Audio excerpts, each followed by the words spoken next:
Pag-usapan po natin itong 1 week na zero remittance na gagawin, na planong paggawin ng iba nating mga kababayan dahil po sa usaping mga politikal. Okay? Ano nga ba ang mga pwedeng mangyari pagdating sa zero remittance a week? Dahil alam nyo, meron ho akong binabasa dito kanina lang na hindi pala ito yung first time na nanawagan ang mga grupo ng mga OFW ng no remittance. Meron pa. Meron ho ako nakita dito panahon ni Pangulong Noynoy. Meron daw, ito siguro babasahin ko ito mamaya. Merong parang bagong law o bagong rule na nangyari noon na bago na hindi nagustuhan. Titingnan natin mamaya ng konti yan. So, ibig sabihin, itong panawagan na ito ng mga OFW na no remittance ay hindi ito first time. Meron na hong mga panawagan nito in the past. Throwback tayo ng konti. Okay? At ano ang magiging, sa palagay ninyo, ano ang magiging effect nito sa ating bayan? Okay? So, kausapin po natin ang isa sa mga eksperto pagdating sa mga ganitong usapin. Diretso na tayo sa OFW Party List. Nasa linya po natin si Kong Marisa Del Mar Magsino. Ayan. Kong, magandang araw po.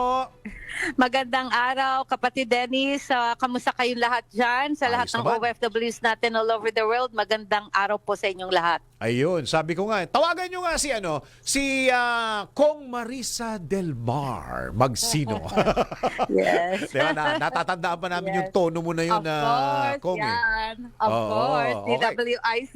Tama. Okay. By day, sa Marisa Del Mar mismo, sa DWIC. Yun, dahil na-programa kayo dito sa DWIC, di ba? Yes, for 2 years. For 2 years. Yes, for 2 Tingnan years. mo yan. Yes, every Sunday. Ikaw pala ay aming kapamilya, kadugo, Of kapatid, ano pa ba, kabalumbalunan, Of course. katay. Lahat na. Okay, Yes. Kom, pag-usapan po natin ito dahil kayo po ang siguro may otoridad pagdating sa ganitong usapin. Ano ho sa palagay ninyo ang epekto sa pamilya Pilipino at sa ating ekonomiya itong balak po ng ilang mga OFW groups na zero remittance? Well, para sa atin, para sa OFW Party List, unang-una bilang kinatawa ng minamahal nating mga OFWs, nagsasakripisyo sila, nagtatrabaho sa ibang bansa para sa kanilang mga mahal sa buhay, sa kanilang pamilya. Yung pananawagan po na hindi po kailangan mag-remit for at least 1 week mula sa March 28 hanggang April 4, personally po ay hindi po tayo sumasang-ayon dyan. Dahil para po sa atin, wala po dapat kulay ng politika. Yung mga pagsusumikap ng ating mga OFWs, isang lahi lang tayo, iisa lang ang hawak natin na bansa, ang bansang Pilipinas. Bilang mga Pilipino, malaki pong ambag ng mga OFWs natin sa ating bansa at sa ating lipunan. Kaya't aking pakiusap na wag tayong idamay o ang mga OFWs natin, wag din tayong manguna na idamay tayo sa mga isyong pampolitika at kultura nang nagtutunggali ang pamahalaan natin at oposisyon. Mas nararapat kasi na pagtuunan po natin ng pansin yung mga kapakanan at kasiguraduhan ng kapakanan na ibibigay natin sa ating mga pamilya bilang Pilipino at sa ating bayan. Mas maririnig tayo kailangan may respeto, may katarungan, may dignidad ang bawat OFW. Huwag po tayong magpadala sa mga sabi-sabi, sa mga issue ng politika. Dapat po ihiwalay po natin yan. Dahil hindi lamang po ang pamilya nila ang magkakaroon ng problema pag hindi sila nag-remit ng pera sa kanilang pamilya, paano yung kakain, yung ibang pangangailangan nila. Hindi lamang po yun, pati po yung ating ekonomiya ay malaki rin po ang magiging epekto nito. Kaya sana po ang mga kababayan natin ay maging straight po ang pag-iisip natin, magtrabaho na lamang po tayo, asikasuhin natin ang ating pamilya, wag na po tayo makisawsaw sa politika dahil sa ngayon po, napakaganda naman po bilang kinatawa ng OFW sa 19th Congress, napakaganda naman po ng mga proyekto natin, yung mga karapatan na ibinibigay po natin sa inyo at nakukuha ko naman ng support niyan sa ating pamahalaan. Ngayon nga lang daw po naririnig ang OFW sa loob ng Kongreso, Dennis. Kaya sana wag nating sayangin ito. Dahil pag tayo'y nagpadala, dapat wag. Kumbaga sabi, o sige, pag politika pag-uusapan, Oo. basta ako, concentration ko na lang sa pamilya ko, di ba? Tama, Dennis? Kasi meron hong isa sa mga comment po dito na binabasa ko, ang sinasabi ho ng ibang grupo ay mas pakikinggan tayo kapag tayo ay gumawa nito. Parang yung impact niya parang ano ba? Parang strike ng mga jeepney. Kung hindi Opo. sila magi-strike, hindi daw sila pakikinggan. Parang ganun yata nakaanggulo yung Yes. balaki na ito, Kong. Oo, Dennis, kasi ganito yan eh. Sabi natin gusto nating marinig. Kasi sabihin na natin, siyempre oposisyon gusto marinig. Pero yung pro o yung anti gusto rin marinig. Hindi natin kasi pwedeng sabihin na lahat yun na yung gusto natin. Paano naman yung ayaw sumama? 'Di ba? Paano naman yung makikisama lang dahil hindi naman nila alam kung anong tunay na sitwasyon. Paano naman kung ginagamit lang din. So kailangan po mas maganda ang buhay natin, masahimik ang buhay natin kung maiiwasan natin yung mga ganitong pangyayari. Ano ang magiging resultante gusto niyo marinig? Okay. Pangalawa, meron bang benepisyo pamilya nyo pag narinig kayo? Pangatlo, ano magiging epekto nito sa trabaho ninyo at sa inyong pamilya at sa ating ekonomiya? Kumbaga, dapat kasi iisipin natin ano makakabuti at hindi naman ganun makakasama rin naman sa akin.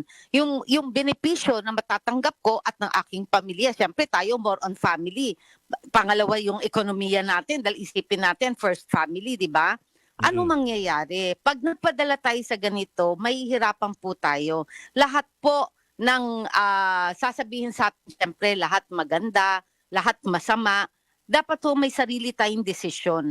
Intindihin nyo muna ang sikmura natin, ang pamilya natin, ang pagmamahal nyo sa kapwa-tao nyo, unahin nyo. Huwag po tayo kasi munang magpadala sa mga ganitong grupo. Oo. Ano ho ang may papayo ninyo dun sa mga sabihin natin pinakinggan nila kayo at hindi na nila di na nila ginawa yung balak nila?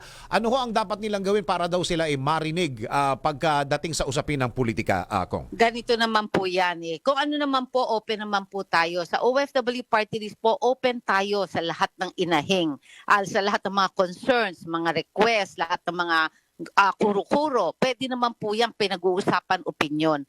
Ang akin lamang po, bilang nandito po tayo sa Kongreso, mas maganda para sa akin na nasa gitna lamang po tayo. Hindi po tayo pupunta sa kanan, hindi po tayo pupunta sa kaliwa. Iintindihin po natin ang both parties. Kung ano po makabubuti sa constituents natin na OFW, yun po ang focus ng OFW Party List. Okay, throwback tayo ng konti, Kong, ha? Hindi ho Opo. ito yung first time na nanawagan sila ng zero remittance. In the past, nangyari na po ito, Kong. Opo.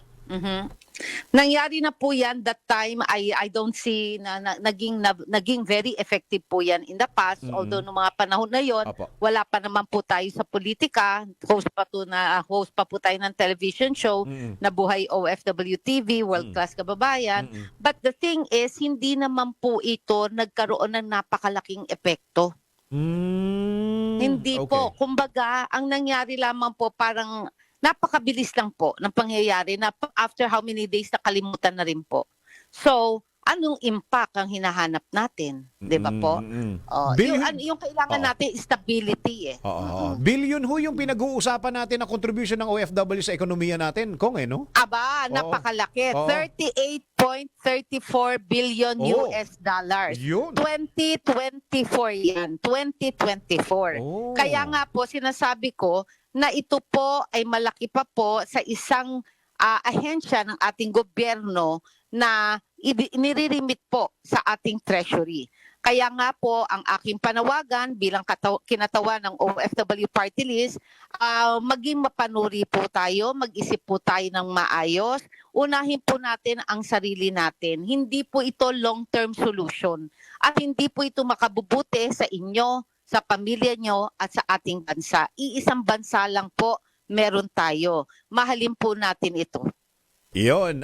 Kong, maraming salamat po sa oras na binigay niyo po sa DWIZ. Bahay niyo po ito eh. Maraming salamat, DWIC, my home. Yan. Thank you so much, Dennis. Thank you very much po, Kong. Ingat po kayo. Yes, Congresswoman Marisa Dalmar Magsino po na nagsasabing OFWs, mahal po namin kayo dahil kayo po ang bida. Ma'am, Thank anong you so ano much. ninyo? Yung number? Ano number ng... Ay, number 83. Yun. 83, 83. Iyon. 83 OFW party list po. Kahit Yun. po saan tayo makarating, tunay na serbisyo, tunay po ang pagmamahal at sakripisyo na ibinibigay natin para sa lahat ng ating OFWs, kanilang pamilya. At makikita naman yan, Dennis, Yan. sa record natin sa Kongreso at nasa social media pages natin.